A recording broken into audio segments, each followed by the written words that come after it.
অ' কি হ'ল ন দাদা? দাদা কি হ'ল আজি?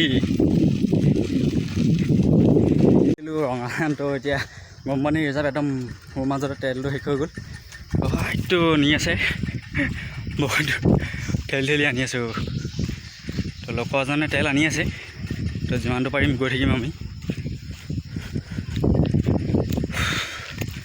এখনো গাড়ী নাই অ' হেল্প কৰিবলৈ, ইয়াত কোনো নকয় অ' গৰম পানীৰ ৰিজাৰ্ভত। হাইটটো গৈ আছে পূৰা হাইট। আপোনালোকেও গৰম পানী ৰিজাৰ্ভলৈ আহিলে মানে তো তেল চেল চেক কৰি আহিব। আমিও পাহৰি থাকিলোঁ তেলটো চেক কৰিবলৈ, তেনেহ'লে আমালৈকে বিপদ হ'ব। আপোনালোকক কোনো হেল্প নকৰে, আপোনাক সুধিবহে কি হৈছে। ভিডিঅ'টো পূৰা শ্বেয়াৰ কৰি দিব দেই। আপোনালোকৰ যাতে এনেকুৱা নহয় আৰু।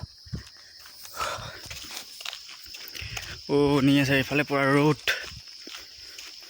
আমাৰ এইফালে চিলিণ্ডাৰ ওলাবলৈ চিলিণ্ডাৰ নম্বৰ যাব লাগিব, তেল দিবলৈ বহুত দূৰ যাব লাগিব, 1-1.5 কিলোমিটাৰমান যাব লাগিব টাউনৰ পৰা। সেই পূৰা মোচন দি আছে সি।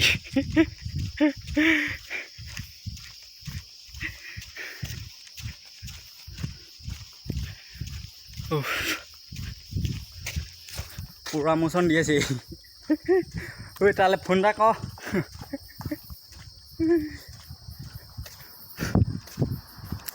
কেনেকুৱা লাগিছে?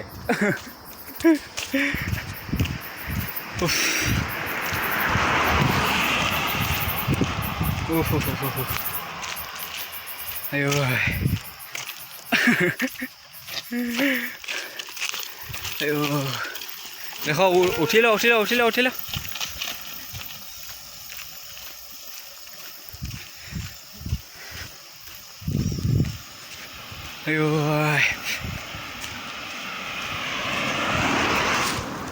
আপোনালোকক কোনো সহায় নকৰিব।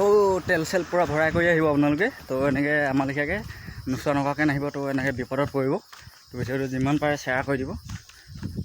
তো আমাৰ দূৰ আছে, বহুত দূৰ আছে এতিয়া পাবলৈ। এইটো বহুত দূৰ পাই গ'লগৈ সি, দেখিছে নহয়? এইটো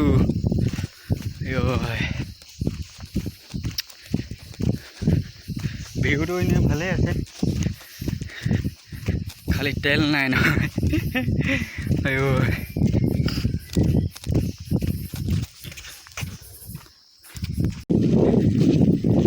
কেনেকুৱা লাগিছে?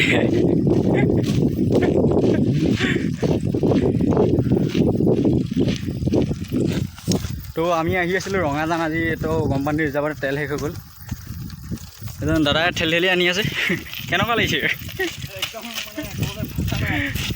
এজনে তেল আনি আছে, তেওঁ আমি গৈছোঁ অলপকৈ, যিমানটো পাওঁ যাম,